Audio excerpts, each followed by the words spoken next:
Have you ever heard of a man who was burned at the stake for his ideas? A man who imagined a universe far grander than anyone dared to dream of? Today, we're diving into the extraordinary life of Giordano Bruno, a true rebel of the Renaissance.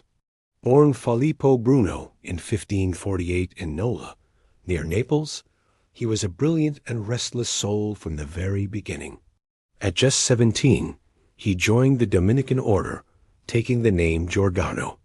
The monastery was a center of learning, and Bruno devoured everything he could, especially philosophy and memory techniques. He even had a reputation for having a photographic memory. But right away, there were signs of a rebellious spirit. He questioned core Catholic doctrines, like the Trinity, and he was caught reading forbidden books by the philosopher Erasmus. This got him into his first bit of trouble, but it certainly wouldn't be his last. Sensing danger, Bruno fled the monastery in 1576, beginning a life of wandering that would take him all across Europe. This wasn't a gap-year trip. This was a man on the run.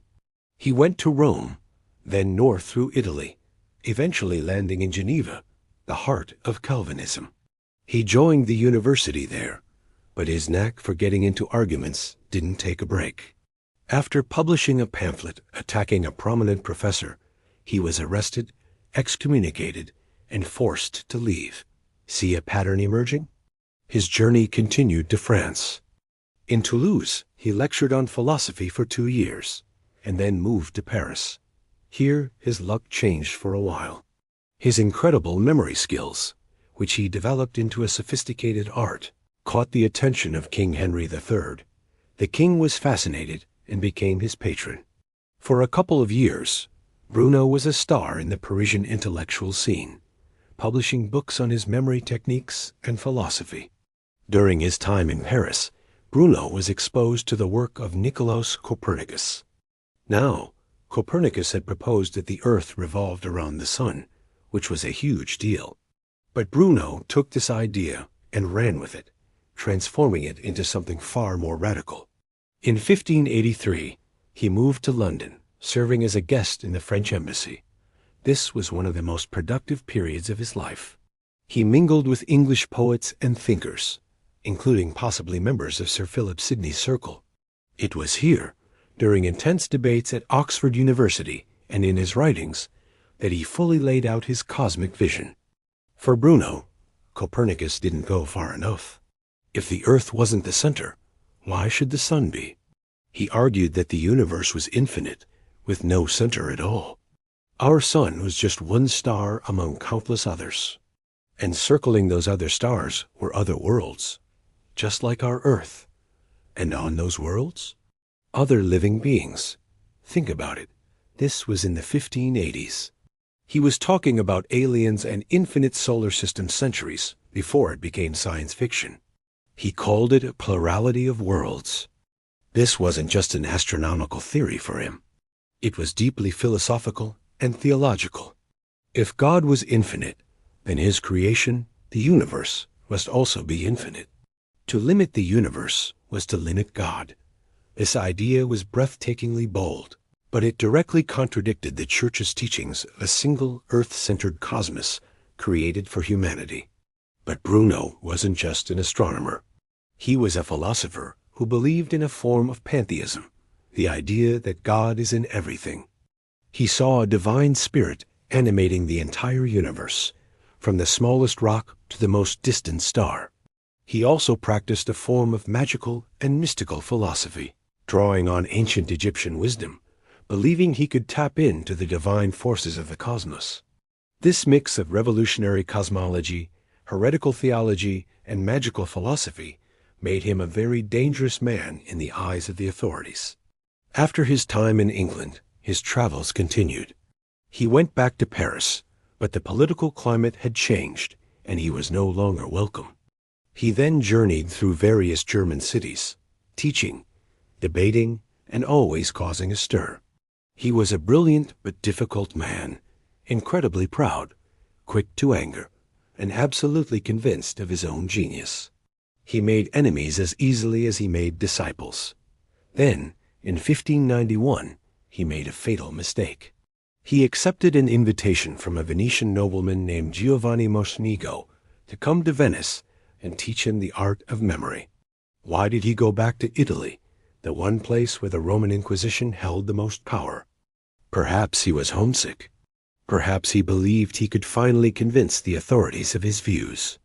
Or perhaps, in a moment of overconfidence, he simply misjudged the danger. The relationship with Mocenigo quickly soured.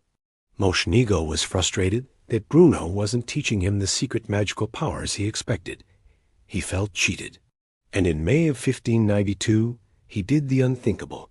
He denounced Bruno to the Venetian Inquisition, locking him in his house until the authorities arrived.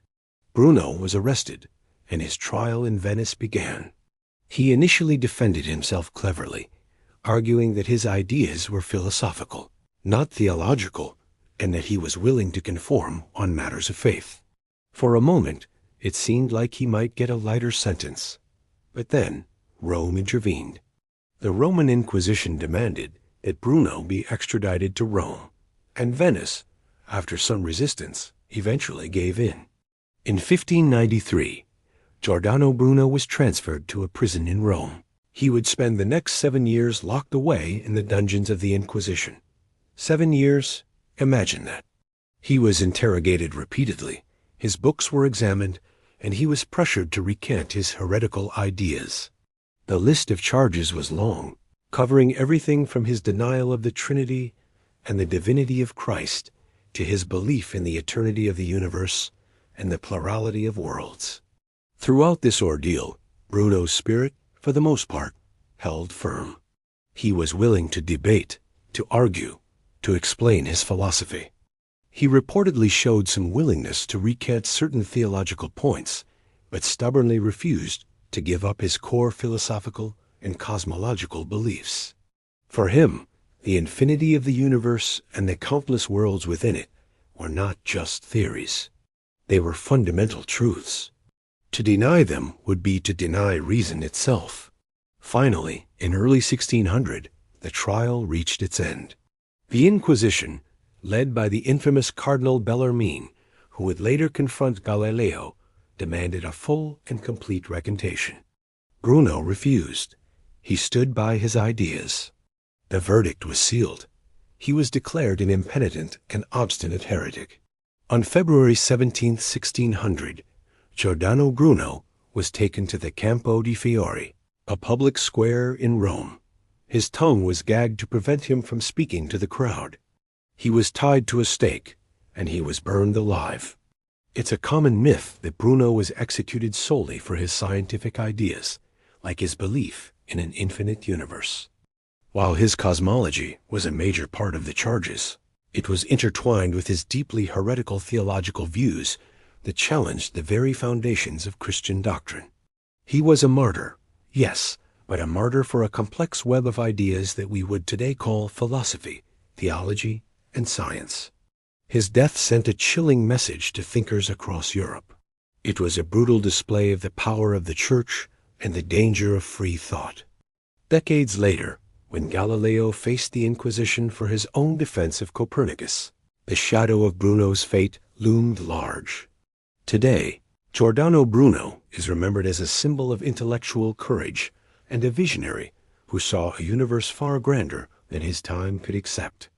In the center of the Campo di Fiori, the very square where he was executed, there now stands a statue in his honor, a defiant monument to the man who was killed for daring to imagine the infinite. His life is a powerful reminder that progress often requires rebels, and that the struggle for knowledge can sometimes demand the ultimate sacrifice. Thanks for watching. If you found this story as fascinating as I did, make sure to like this video and subscribe for more deep dives into history's most compelling figures.